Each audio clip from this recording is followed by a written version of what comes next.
তাহাজ্জুদে দোয়া করার তৌফিক পাওয়া আসলে ইশারা যে এদিকে তুমি দোয়া করবে আর ওইদিকে আল্লাহ কবুল করে নিবেন। প্রতিটা পরিপাটি মানুষ কোথাও না কোথাও এলোমেলো। তুমি নিজের দোয়াগুলোর ওপরে বিশ্বাস রাখো। আল্লাহ মানুষের ষড়যন্ত্রগুলোকে ব্যর্থ করছেন। তার দেয়া তৌফিকের মাধ্যমে জলদি তুমি তোমার মঞ্জিলকে পেয়ে যাবে। যখন মনে হবে সব রাস্তা বন্ধ হয়ে গেছে, তখন মনে রেখো আল্লাহর রহমতের দরজা খুলবে আর সব ঠিক হয়ে যাবে ইনশাআল্লাহ। মন অশান্ত এবং ভারী মনে হলে একাকিত্বে আল্লাহর সাথে কথা বলা শুরু করে দাও। নিজের সমস্ত দুঃখ আল্লাহকে বলো। বিশ্বাস করো, যখন আল্লাহ মানুষের ওপরে রাজি হন, তখন প্রতিটা কাজ মানুষের মর্জি মোতাবেক হয়। ভালোবাসা আল্লাহর থেকে শুরু হয়ে গেলে তো মোলাকাত ফজর থেকে শুরু হয় আর তাহাজ্জুদে শেষ হয়। তুমি নিজে সিজদা পর্যন্ত পৌঁছাও না, বরং সিজদাকে তোমার কাছে আনা হয়। ভালোবাসা যদি ত্রুটি খুঁজত, তাহলে আল্লাহ কখনোই তোমার দিকে দেখতেন না। আর যে কাহিনীর কারণে তুমি তাহাজ্জুদ পর্যন্ত পৌঁছে যাও, সেই কাহিনীকে আল্লাহ তাআলা কিভাবে অসম্পূর্ণ রাখতে পারেন?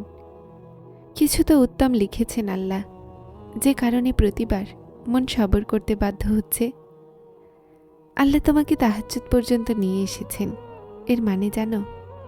আল্লাহ তোমার চাওয়াকে তোমার সাথে মেলানোর ব্যবস্থা করছেন। ইয়া আল্লাহ, আমাকে এতটা বদলে দিন যেন আপনি আমাকে ভালোবাসেন। তাহাজ্জুদের অর্থই হল দোয়াতে কবুলিয়তের মোহর। তোমাকে শুধু কবুলিয়তের ওপরে বিশ্বাস রাখতে হবে। তারপর আল্লাহ কখন আর কিভাবে তোমার দোয়াগুলো কবুল করেন তুমি দেখে অবাক হয়ে যাবে। আর যখন আল্লাহর সাহায্য আসবে, তখন তোমার অশ্রু, তোমার কষ্ট এমন খুশিতে বদলে যাবে যে তুমি অবাক হয়ে যাবে। দোয়া সেই মজেজা যার কোনো সীমা নেই। তুমি কিছু চাও আর আল্লাহ না দেন, এটা তার শান শওকতের মাঝে পড়ে না। হযরত মুসা আলাইহিস সালাম আল্লাহকে বললেন, হে খোদা, আপনাকে কোথায় তালাশ করব? আল্লাহ বললেন, ভাঙা হৃদয়ের মাঝে। আল্লাহকে রাজি করানোর জন্য কথারও প্রয়োজন পড়ে না। তাহলে ভাবো তার ভালোবাসা কতটা মহৎ। তুমি দেখে নিও তোমার সবরের মাধ্যমে একদিন মজেজা হবে। হতাশ কেন একটু দেরিতে? ভুলে গেছো তোমার আল্লাহকে? আর কে জানে তোমার ভাগ্যের কোন পাতায় হয়তো তোমার তকদির বদলানো লেখা আছে, আর সেটা তোমার দোয়ার অপেক্ষায় আছে। আল্লাহর কাছে সে সব কিছু আছে তোমাকে দেওয়ার জন্য, যা দুনিয়ার কাছে নেই। পাবে না নিজে থেকে ভেবে নিলে? এখনো তো আল্লাহর জবাব আসেনি। মনের অংশ কেন বানাতেন আল্লাহ, যদি সেটা পাওয়া ভাগ্যে নেই? আল্লাহ যদি কন্যা বলতে চাইতেন, তাহলে তিনি তোমাকে এতটা অপেক্ষা করাতেন না। দরজা সম্ভাবনার বন্ধ হয়েছে, আল্লাহর রহমতের না। তোমার ইচ্ছা যদি তার ইচ্ছা না হতো, তাহলে তিনি তোমাকে চাওয়ার তৌফিক দিতেন না। নসিব যদি বদলানো না যেত, তাহলে আল্লাহ দোয়াই বানাতেন না। আল্লাহ যদি অলৌকিকতা না করতে চাইতেন, তো উনি তোমাকে এখান পর্যন্ত আনতেনই না। তাহাজ্জুদের দোয়া আল্লাহ কোন বলার জন্যই বানিয়েছেন। আল্লাহ তোমার দোয়ায় কখনো অসন্তুষ্ট হন না। আল্লাহ তো তোমার দোয়ার অপেক্ষায় থাকেন। আল্লাহর খুব পছন্দ যখন তার বান্দা ক্লান্ত হয়ে হেরে তার দরজায় যায়। এক দুইবার চেয়ে থেমে যাওয়াদের জন্য আল্লাহ কোন বলেন না।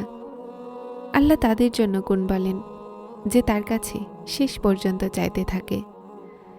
আল্লাহ তাদের জন্য সাহায্য পাঠান যারা বারবার তার দরজায় আসা যাওয়া করে। আল্লাহ তাদের দোয়াগুলো কবুল করেন যারা দেরির পরেও যোগাযোগ বহাল রাখেন।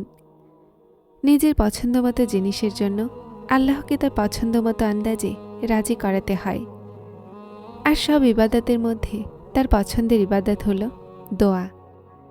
তাই আল্লাহর রাস্তায় আসা যাওয়া করতেই থাকো, কেননা আল্লাহ মজেজা তাদের জন্যই করে যারা তার দরজায় করা নাড়া ছাড়ে না।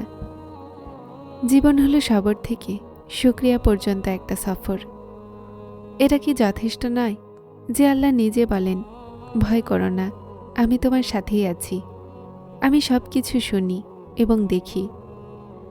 হতে পারে তোমার জীবনে কোনো মজিজা হতে চলেছে, যা তোমার দোয়ার অপেক্ষায় আছে।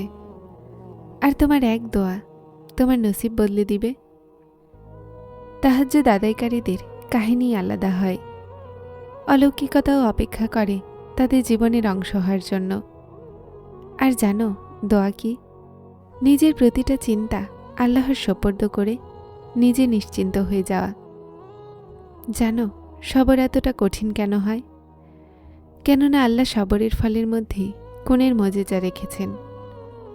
আল্লাহ তোমার অশ্রুসিক্ত চোখকে এমনভাবে শীতল করে দিবেন, যেমনভাবে তিনি হজরত ইয়াকুবের চোখকে শীতল করে দিয়েছিলেন। আল্লাহ খুব জলদি তোমার কাছে হারিয়ে যাওয়া জিনিস ফিরিয়ে আনবেন, যেভাবে অন্ধকার কুয়া থেকে হজরত ইউসুফকে বের করে ইয়াকুব পর্যন্ত নিয়ে এসেছিলেন। তুমি শুধু কবুলিয়তের উপর বিশ্বাস রাখো। কি হতে পারে আর কি না, এটা ভাবা তোমার কাজ নয়।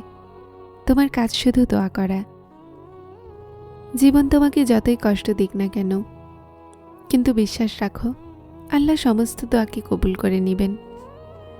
দেখে নিও আল্লাহ জলদি এমন উসিলা বানাবেন যে তুমি অবাক হয়ে যাবে। তুমি শুধু সেটা করো যা তোমার কাজ, অর্থাৎ দোয়া। আর আল্লাহ তো সেটাই করছেন যা তার কাজ, অর্থাৎ দেওয়া। আল্লাহর আয়ত্তে সব কিছু আছে। তিনি ক্ষণিকেই বদলে দিবে তোমার তকদির।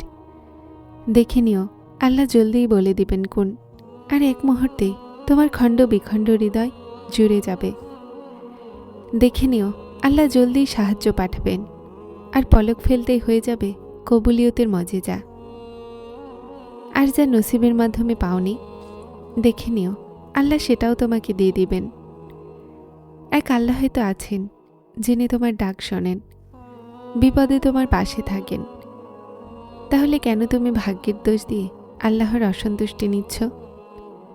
আল্লাহ ভালো জানেন যে কখন তোমার দোয়াগুলো কবুল করতে হবে।